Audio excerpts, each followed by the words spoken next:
galera, beleza? Professora Xênia, disciplina de Biologia, e na nossa aula de hoje temos como objetivo aprender a analisar cariótipos, conhecer as principais síndromes dos cromossomos autossomos.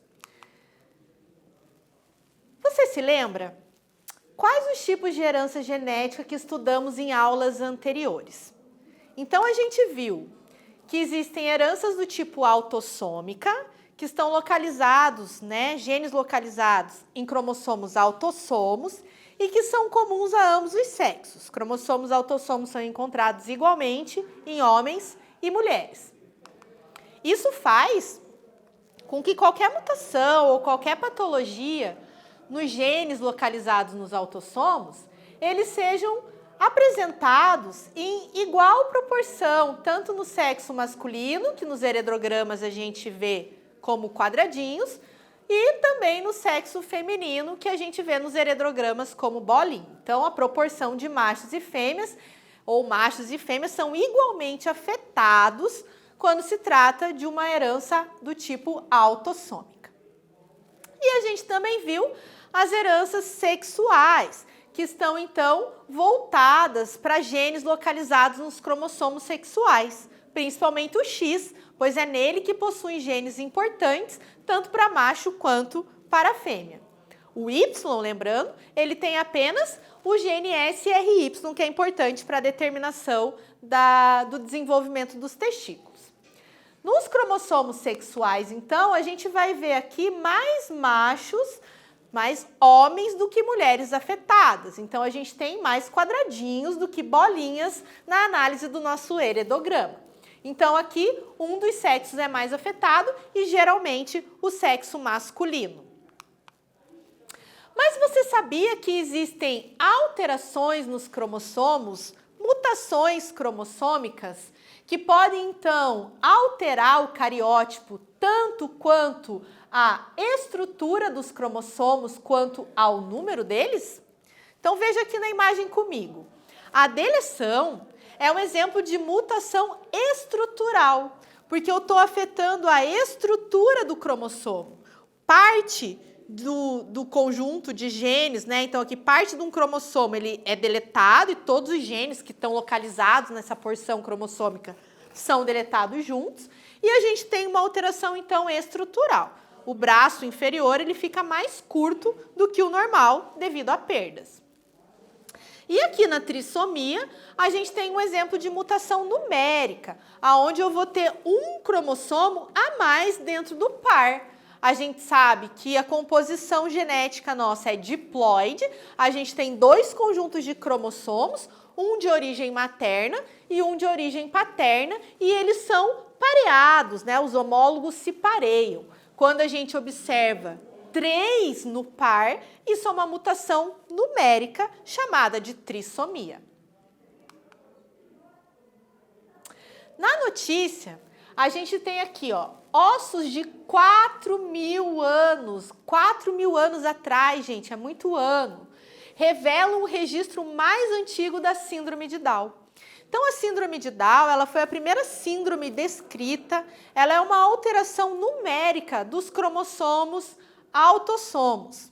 Então, aqui os pesquisadores analisaram a ossada de um recém-nascido que foi encontrado no sítio arqueológico, aqui a imagem, na Irlanda.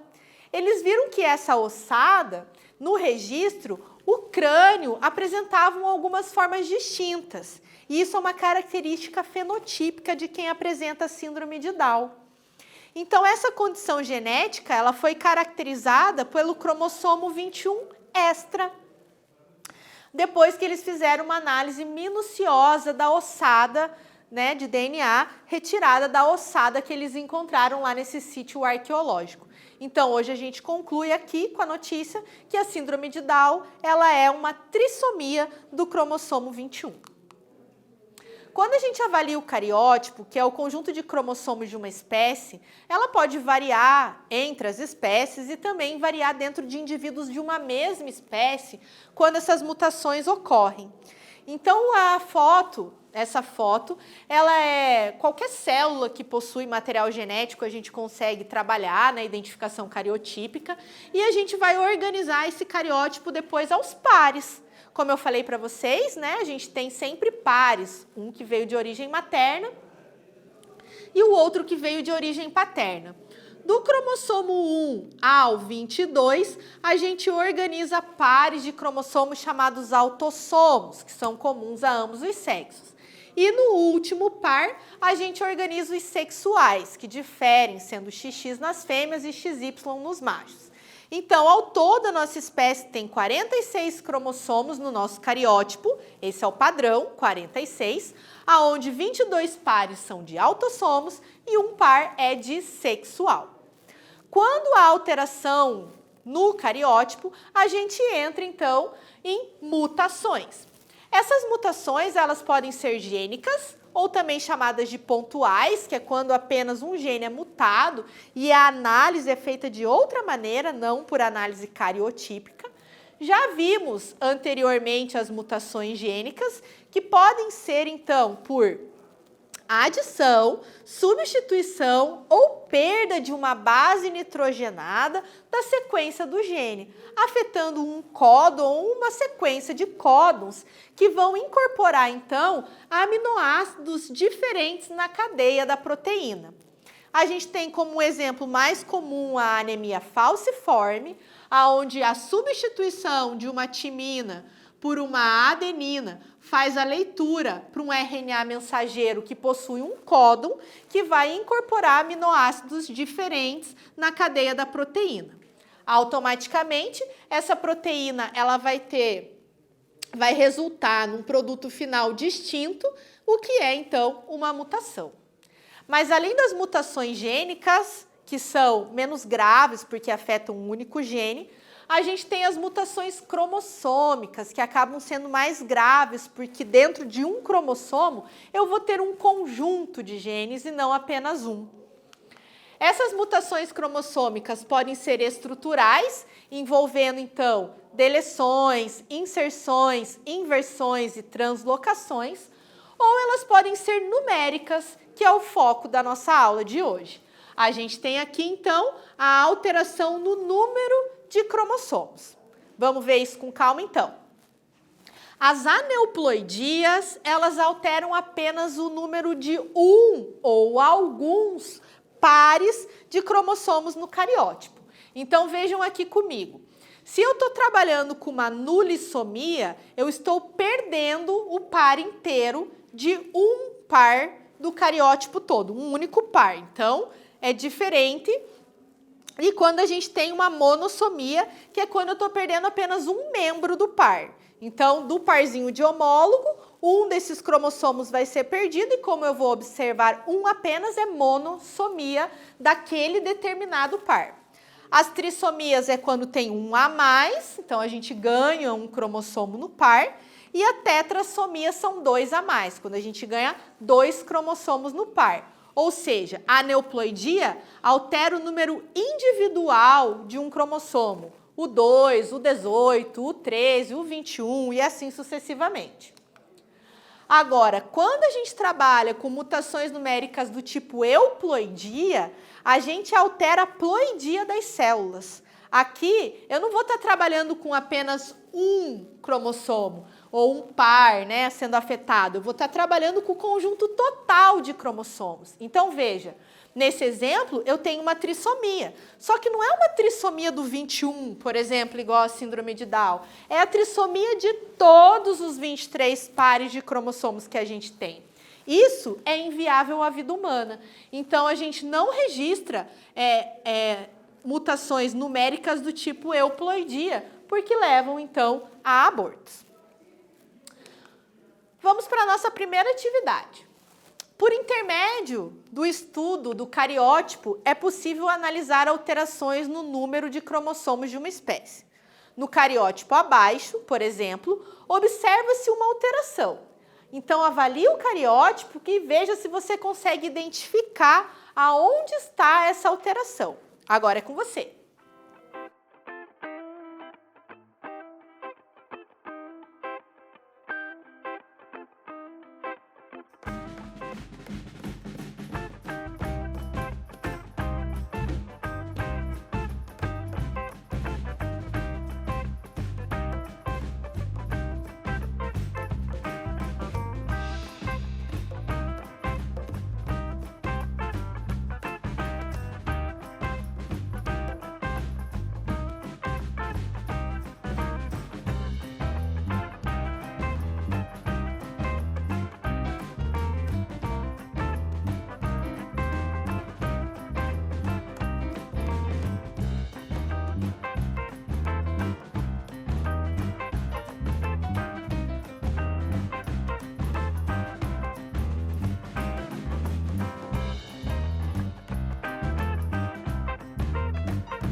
Vamos analisar juntos aqui para chegar na resposta do nosso questionamento. Ele falava se existia alguma alteração no cariótipo. O que a gente sabe? A gente sabe que a gente tem pares de cromossomos, que são 23 pares ao todo, então de 1 a 23 está tudo certinho. Mas quando eu chego aqui no 18º par, no cromossomo 18, eu vejo que ele não está sendo organizado ao par, que existe 3. Então, aqui eu tenho uma mutação numérica de aumento de cromossomos. Eu tenho uma trissomia do cromossomo 18, então, que é uma mutação, uma alteração cromossômica. Pegando aí o enredo do nosso exercício, vamos ver o que é que essa trissomia do cromossomo 18 traz de informação para a gente. Então, a primeira coisa, síndrome de Edwards caracteriza a trissomia do cromossomo 18. São indivíduos que vão possuir um cromossomo a mais, que é o 18, então, em vez de ter 46, eles passam a ter 47. Pode ocorrer tanto no sexo masculino XY como no feminino XX. E essas crianças que nascem com síndrome de Edwards, elas têm um tempo limitado. Muitas vezes elas sobrevivem aí no máximo até os 6 meses de vida. E isso já são registros bem alarmantes, porque muitos deles não passam nem da primeira semana. Isso ocorre, gente, porque elas vão ter muitas más formações no coração e também deformidades no crânio, que podem alterar todo o nosso sistema nervoso. Além disso, elas apresentam retardo físico e mental, genitálias, alteração nas genitálias, entre outras características que levam, então, essas crianças a uma morte prematura.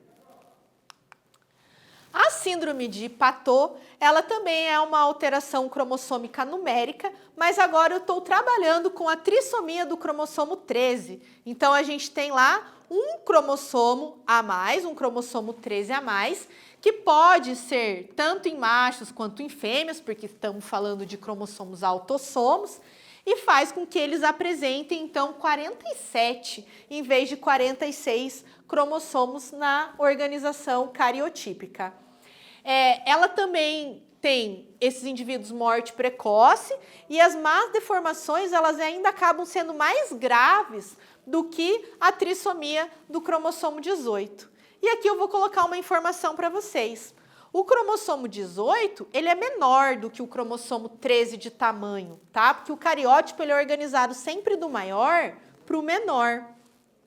Então, aqui, o cromossomo 18, por ele possuir menos genes, ele acaba alterando menos o fenótipo do indivíduo que tem a trissomia do 13, porque tem mais genes que estão sendo triplicados na síntese proteica. E é por isso que a gente acaba observando deformações mais graves. Aqui na síndrome de Patau, essas crianças elas nascem principalmente com má formação na face e má formação ocular. Muito comum a gente ver a fenda palatina e o lábio leporino, tá? Então, a fenda palatina é no palato e o lábio ele vem sem a construção correta. Além de tudo, também apresentam má formação do sistema nervoso central, defeitos cardíacos, que é o que acaba levando essas crianças a terem uma morte prematura. A expectativa de vida é aproximadamente 6 meses, mas a gente também vê muitos aí sobrevivendo 3 semanas, uma semaninha aí no máximo. E a terceira síndrome cromossômica autossômica que a gente vai ver hoje é a síndrome de Down.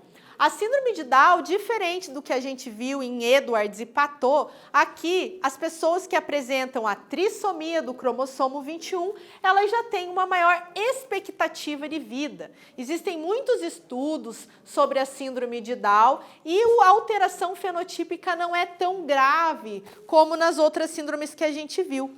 E aqui caímos mais uma vez no tamanho do cromossomo. O cromossomo 21, ele é pequenininho, ele tem menos genes ainda, o que acaba alterando menos o fenótipo, a expressão fenotípica desse indivíduo, que possui 3 cópias, porque são pouquinhos genes que estão sendo 3 vezes expressos.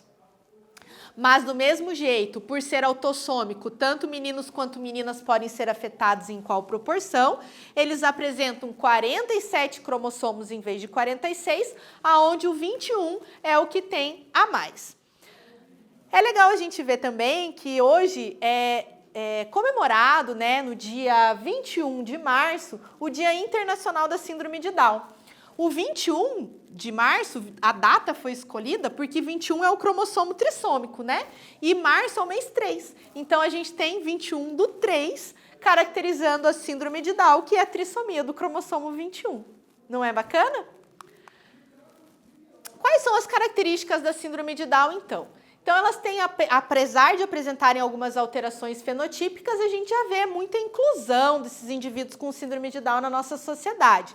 Embora eles tenham um comprometimento intelectual, quando eles têm estímulos e são trabalhados com uma equipe multidisciplinar, eles podem se tornar pessoas normais, com qualidade de vida normal. Eles apresentam pálpebras oblíquas, língua protusa, que é a linguinha para fora, os dedos mais curtinhos, então dá a sensação de dedos gordinhos, mais curtinhos, as orelhas são pequenas, o dedão do pé é separado, a prega na mão também é diferente, tá? Então a gente normal tem sempre duas linhas centrais e essas linhas se encontram no indivíduo que tem Down. Eles geralmente nascem com problemas cardíacos, problemas no coração, muitos deles passam por cirurgia nas primeiras semanas de vida. E aqui na pálpebra oblíqua é essa característica também que dá esse olhar diferente das crianças com a síndrome de Down. Vamos fazer então a nossa segunda atividade. Em um exame pré-natal, um casal cuja futura mãe tem mais de 35 anos de idade e apresenta casos de doenças genéticas na família, o médico deve indicar uma avaliação do cariótipo fetal. Então, hoje a gente já consegue determinar na própria gestação se essa criança apresenta ou não alguma alteração cromossômica. O cariótipo humano esquematizado é referente a um indivíduo com qual síndrome e de qual sexo é a criança. Justifique sua resposta. Então, avalie o cariótipo lá, pensa um pouquinho e a gente já se encontra para a resposta.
Vamos ver a resposta do nosso exercício, então?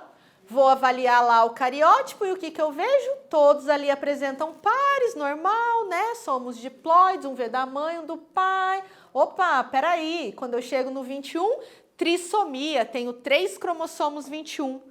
Então, na resolução do nosso exercício, a trissomia do 21 mostra síndrome de Down. E como no par sexual, que é o último par da organização cariotípica, a gente tem 2 cromossomos X, eu sei que é do sexo feminino. E a representação do cariótipo fica, então, 47, XX, e o 47 é porque eu tenho mais um 21, ou um 21 a mais, o que me tira do padrão da espécie, que é 46 cromossomos como um todo. Bom, gente, hoje a gente estudou, então, as principais síndromes que ocorrem dessas mutações nos cromossomos autossomos, que são comuns, né, a homens e mulheres, e foram elas, então, a síndrome de Edwards, a síndrome de Patau e a síndrome de Down. Espero que tenham gostado e a gente se vê numa próxima aula. Falou, galerinha!